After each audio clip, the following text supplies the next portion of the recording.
Welcome back to Whyte Noise. This is Ryan Wilder. This is Michael Judson Berry, and we're joined by my fabulous friend Sally Hughes, joining us from Los Angeles. Yes. Hi. Just for the record, we're recording this the morning after Valentine's Day.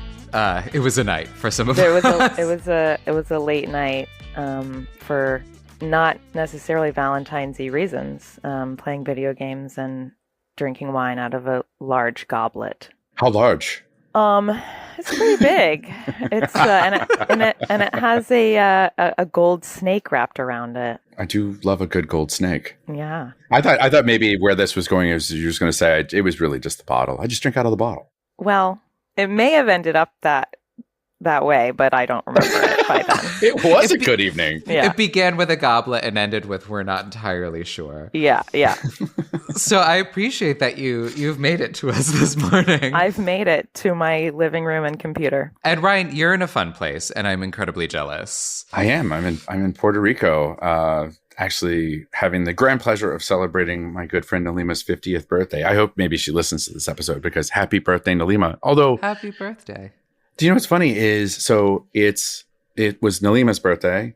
It was Greg's birthday. Greg is Nalima's partner, and it was his birthday yesterday. Then our good friend Vanessa Morales, who is also it's her birthday today. And then our good friend Jordan, her birthday is Monday. And then mine is this coming Saturday, and Ben's birthday is Saturday. So it's like this big cadre of fun. Wow. Yeah, something special had to happen. Yeah, like 9 months ago was the time to do it. I was like, this is like midsummer sex, right? That's what. Yeah. Yeah, is that I can't math. So is that what 9 months ago was? When was that? What month would that be? June or May or June. Yeah. The lusty month of May. That sounds right. It does. Now are you going to break into song? I Please will. do. No, I'll spare you. It's a song from Camelot, and it's great. I don't know Camelot. I'm a very bad gay in this regard. We can help you out. There you go.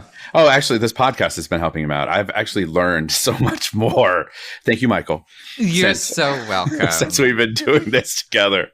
And you've taught me so many things, like how to build a proper fire. See, like, your gay skills are way more useful for like a zombie apocalypse. I'm going to be sitting there singing show tunes while zombies eat my brain, and you're going to be actually surviving. Well, in the trenches, we need some entertainment. Yeah. So you guys can like have a fun little moment while you watch me go down, and then you're like, oh, thank God we survived. And, Sally's going to be shooting them because part of your day for Valentine's was going to a gun range and shooting things. Yes. Well, not things, shooting at targets. Piece of paper. Shooting, like, moving targets. Was it the ultimate hunt? The most dangerous game. All right. So, Sally, you have listened to an episode of the show, so you know that we were given a topic to discuss. We each get 10 minutes, and at the end, you get to choose which one of us wins by whatever parameters you pick. Deem. I love it. It's like when I was in high school, I did like speech and debate. And I never did this category, but there was one called oratory, where it was exactly this, where the contestants, the competitors were given a topic and had, I don't remember how long they had, but they had to just get up there and be like, hey, who sounds better to you? And well, it wasn't me judging it. It was like the parents of high school students. Yeah. So I feel very comfortable in this environment. So, well, do you want to know what today's topic is? Oh my gosh, yes. The word is duty. D-U-T-Y, not D-O-O-D-Y. By the way, I've been having to explain that to multiple people. They're like, what's the word this week? And I'm like, duty. And they're like, huh? You know what you could do to differentiate? Michael will appreciate this, I think. The liquid U, duty. Yes. So Sally and I went to drama school together. And we had one teacher in London who he loved a liquid U. Duty. Rodney. Duty. Is Rodney, is that a liquid Rodney? Rodney. Actually, a liquid Rodney is a lot of fun. I bet liquid Sally is too. Sometimes. Actually, no. You know what? All the time. All the time. All right. To discuss duty, Sally, who would you like to go first? Michael, I want you to go first. Ooh, okay. Are we ready? Ready. Set. Set. Go. All right. Hi, Sally. Hi. Um, so I will admit the first thing I thought of when I heard duty was duty, because it makes me feel better, Ryan, that everybody else around you also thought duty as in Duty. like poopy. And it made me feel deeply immature. So then I just see had the to- emoji every time I hear it. Right? Yeah. So I had to sort of balance that with something more intellectual. So then I looked up, I was like, when I think duty, with the liquid U, duty, I think it feels very royal to me, or like, you know, people who have duties and they must tend to them. So I was thinking, I was like, well, royal families, Europe, okay, old-timey things. So what are like old-timey ways of saying to do your duty? And I found all these fun old century ways of saying old century. To like you do your duty or do your poopy? Oh, like, sorry, to do your duty. Your duty with the liquid U. Yes. Okay. Doing your duty is also really important. It is. But now I don't think anyone is going to be able to hear duty as in do that duty. It's just poopy. So maybe we just on the fly change it to poopy. So, to do your poopy. Now, The many ways he said, I've had a movement. I've had, yes, I've hit the ceiling. 'Twas a backed up day indeed. Fun older ways I found to say to do your duty, to avoid having to say the word duty. In the 15th century, it was popular to say to discharge thy obligation. Discharge is also a complicated word. Loaded, actually. That's better. Yes, loaded. Yes. So, discharge thy obligation. Now, another 15th century way of saying it would be obey thy vocation, which again also feels like something when you have to go to the bathroom, a polite way of being like, excuse me, I have to go obey my vocation. Pardon me. 14th century, going backwards a little bit, do thy bounden duty is what they would have said. So duty was there, but you were bound to do it.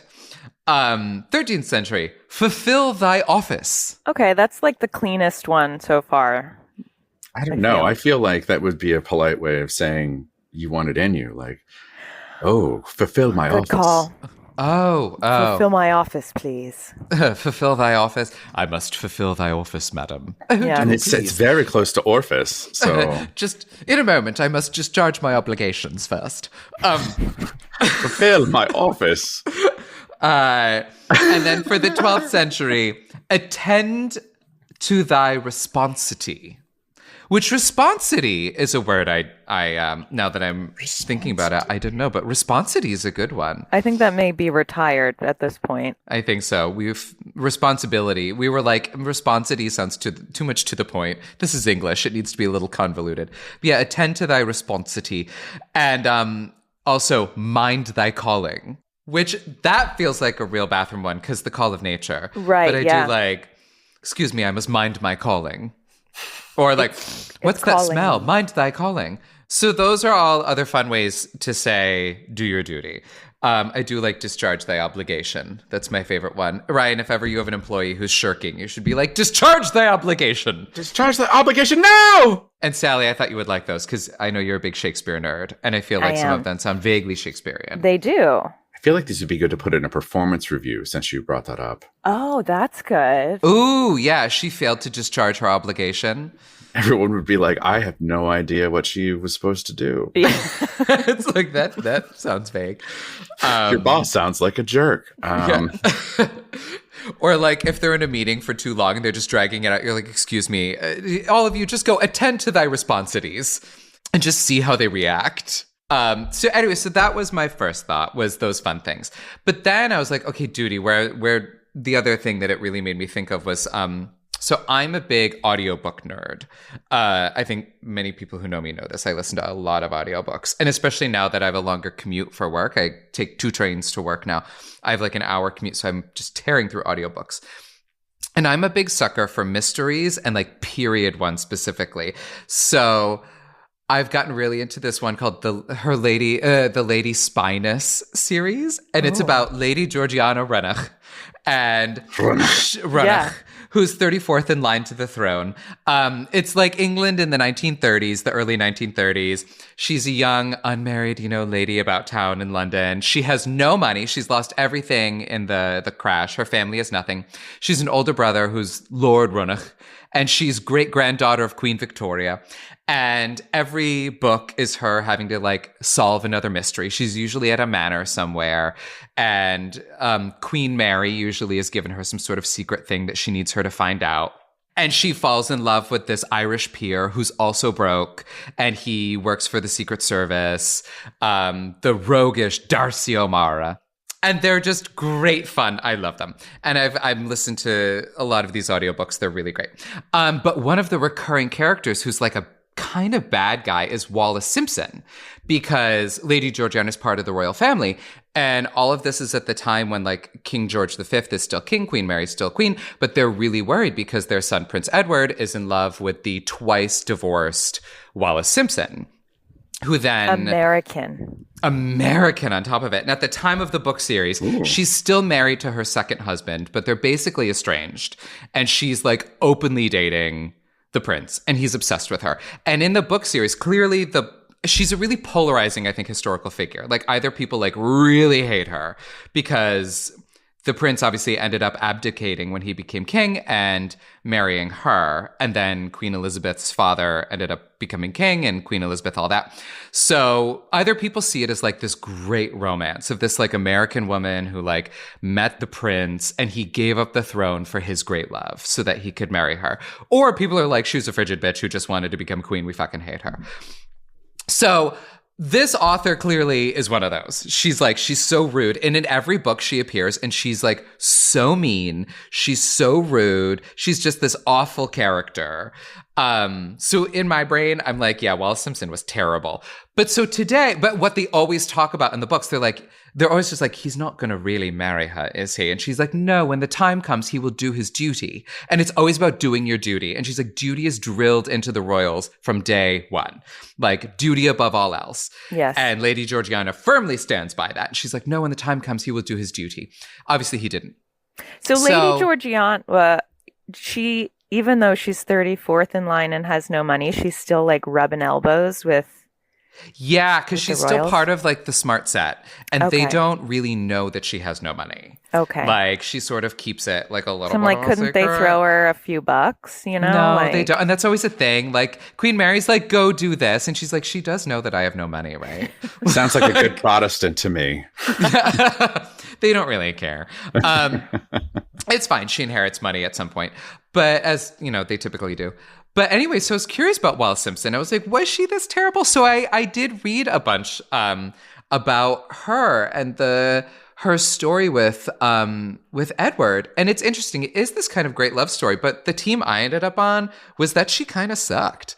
Like, if you like British history, she wasn't nice. And she was a Nazi sympathizer. Oh, that I did not know. What? Yes. She's kind of a terrible person. Apparently what the prince liked about her was that she was rude and icy and kind of mean, and that she treated him like a kid. Like he sort of liked that she would like call him by his first name in public, which like you really didn't do. Mm-hmm. She refused to sort of acknowledge him as prince. She'd just be like, come here. Like she was openly bossy, and he liked being kind of like subservient to her and like in public, which is why like the British sort of social set never really took to her, and especially the British royal family.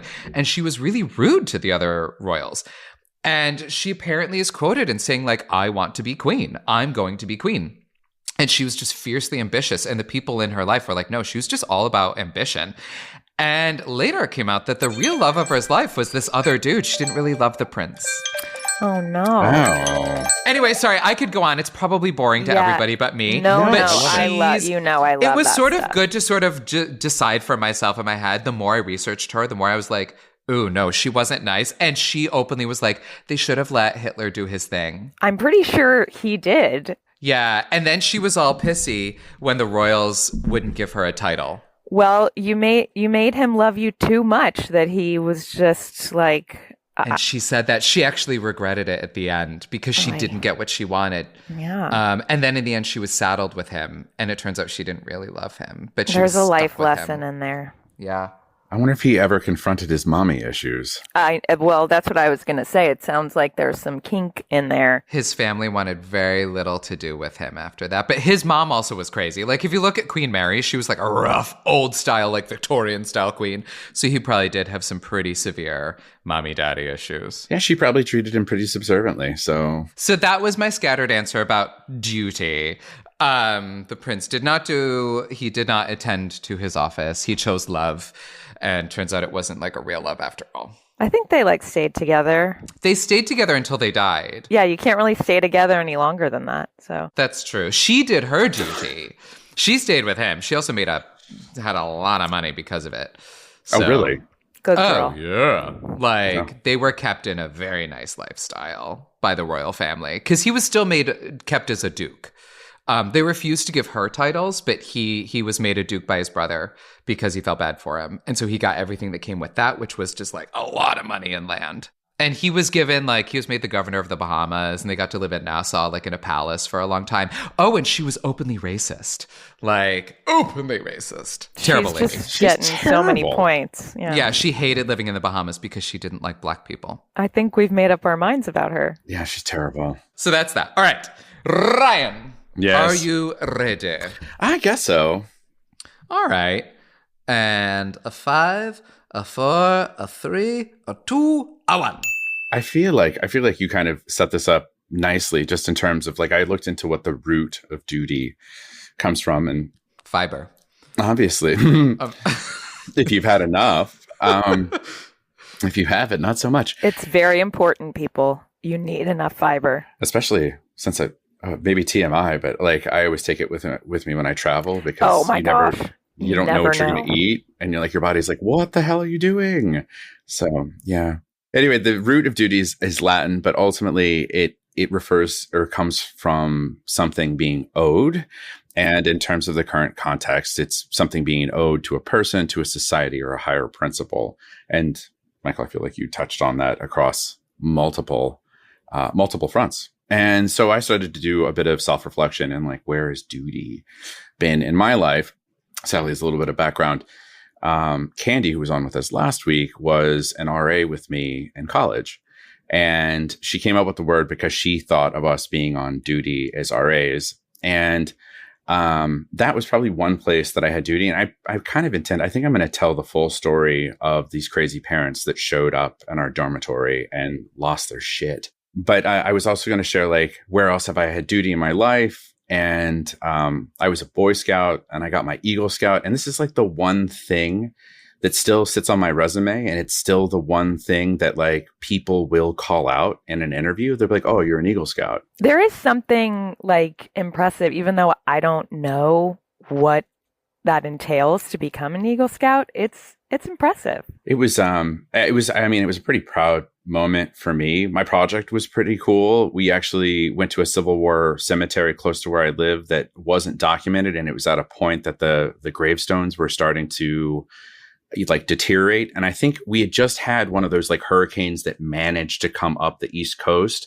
come through. And, we had a whole bunch of the scout troop there and we used rubbings to uncover what they said, or we used the other favorite was shaving cream, and you'd lather it up and you'd place it across the front of the stone and then run a straight edge across it and the letters would come through. Would fill it in. Yeah. And then we filled out, it was pretty cool. We filled out 2 notebooks with pictures and we gave one to the church for their history. And then we gave one to the county so that there was a permanent record of all of the stones with the county so that, if anything else happened, they would know who had the plots.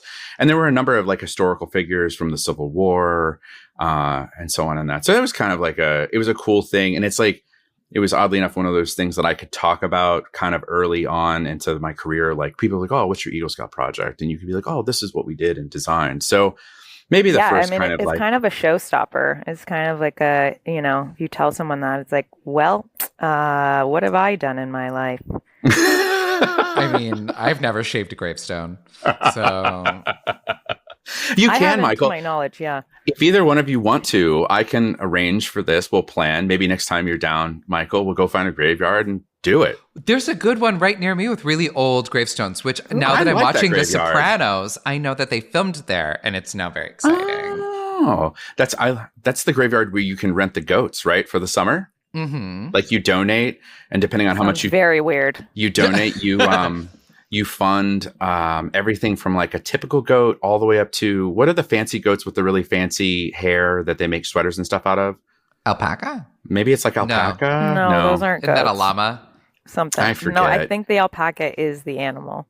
Oh. Yeah, so you can fund an alpaca, but they release them into the graveyard for the summer, and it was very overgrown, but the goats naturally take it all down. Oh, okay. Fun fact about that. I love that graveyard. It's a good one. It is. Sorry, Ryan.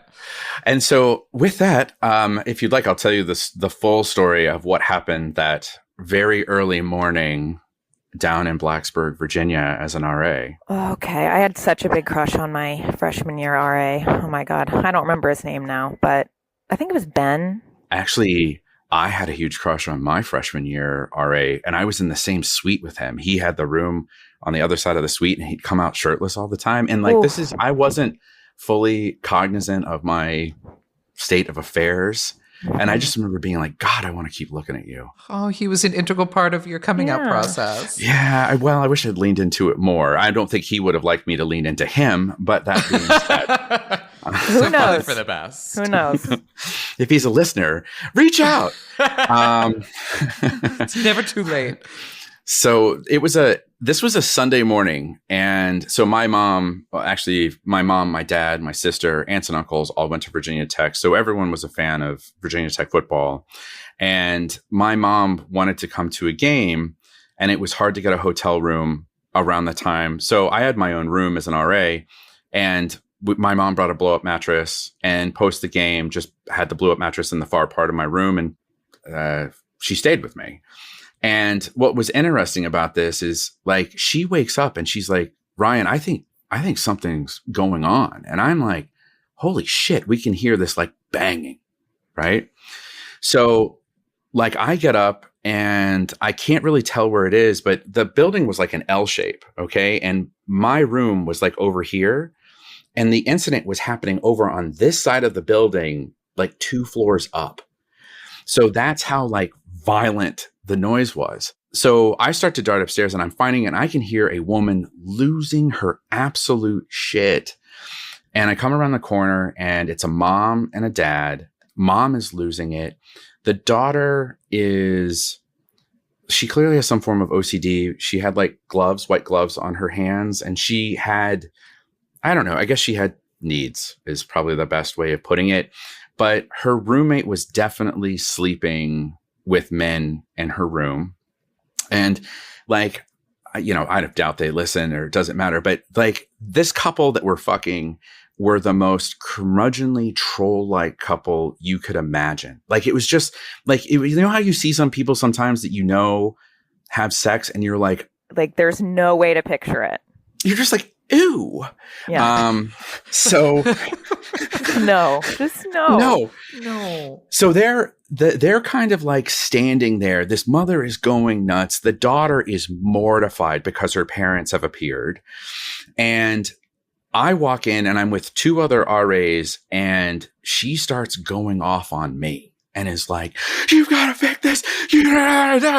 And like, I'm like, ma'am, you got to stop. You got to stop. You got to stop. And she just kept coming after me. So they teach you to de-escalate these situations, but it was one of these things where like, I couldn't de-escalate it. So finally I just went off. I was like, ma'am, if you don't shut your mouth right now, I will call the police.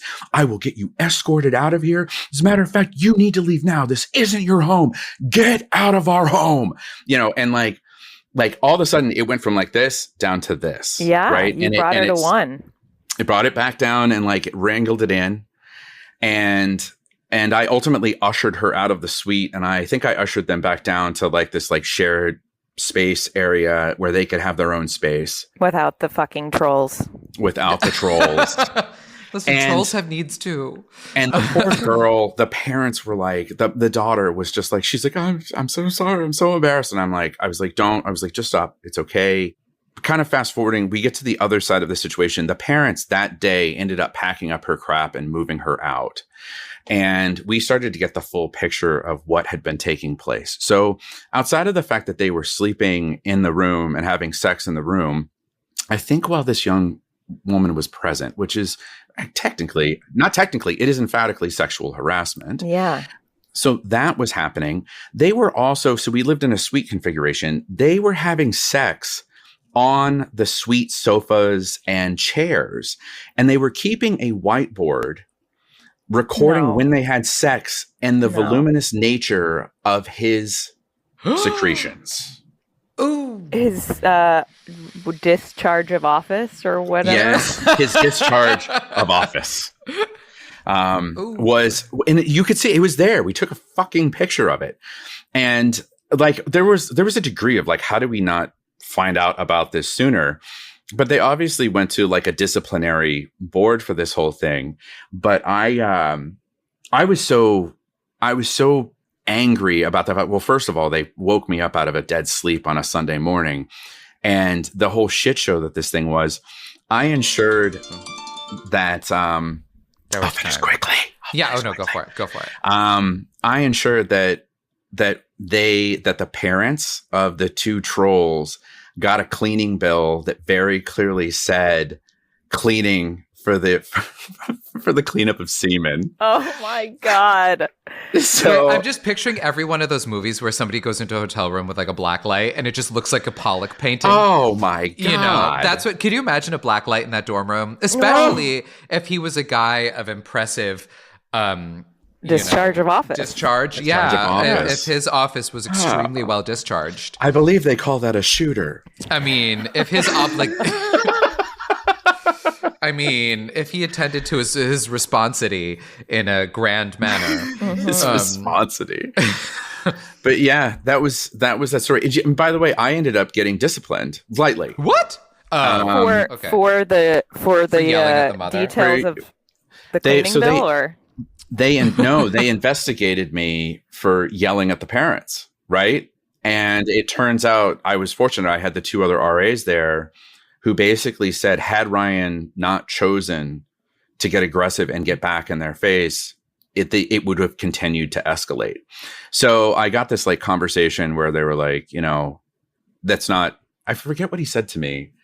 He was like, look, he goes, we know that you yelled and you shouldn't have, but in this situation, we're happy you did. You can never do that again. I looked at him and I said, I want to be clear. If this ever happens again, I will do exactly the same thing. So you never haven't back changed, down. And good for you. I was like, I would do it the same way again. I'm sorry. Yeah. So Deal with it. yeah, exactly. Well, look, I got on the other side of it and pulled it in. So Yeah, woman you could hear her 2 floors down. Like she needed some. I did my duty. Did my duty. All right, Sally. The time has come. And so did the troll. You must do your duty. Release your faculties. Was that one of them? I don't think so, but it sounds right. It'll go in there for, what is this? The 21st century. Yes. I feel a large weight of duty on me pressing down. But you know what? I said it, so I guess I have to abide by it, that Ryan, your Eagle Scoutness is a showstopper. It's, when you lay that down, it's a mic drop. Well, thank you very much. I'm very appreciative. I'm gonna have to go with Ryan and his gravestone shaving. You know what's funny is I didn't even think that was the hook. So goes to show you never know. I like to dig deep. Dig deep. I was like, actually, I thought I was done as soon as Michael was like, I know how much you love Shakespeare. And I was like, oh, well, this is over. But then I proceeded to not reference Shakespeare. I am nothing. I'm nothing if not open-minded. You got another word for us? Yes. Word topic. What are we discussing next week? Marshmallows. That's fun. What made you think of marshmallows? I honestly have no idea. I told myself I wasn't going to pick anything ahead of time and just game time what came into my brain. And that's what it was. You know, I have an interesting relationship with marshmallows because since birth, I've absolutely loved marshmallows. But now I'm a vegetarian, and most marshmallows are made with gelatin, which is not vegetarian. Is bovine. Yeah. Oh. So I have to seek out vegan marshmallows, which Trader Joe's, if you're listening, you need to make those all year round. Oh, is it seasonal? Yeah, they only have them like holiday time. Were you a fan? I always, as a kid, I liked to microwave them and they would blow up, and then you would take them and pull them into like webs. Yeah. Oh, I never did that.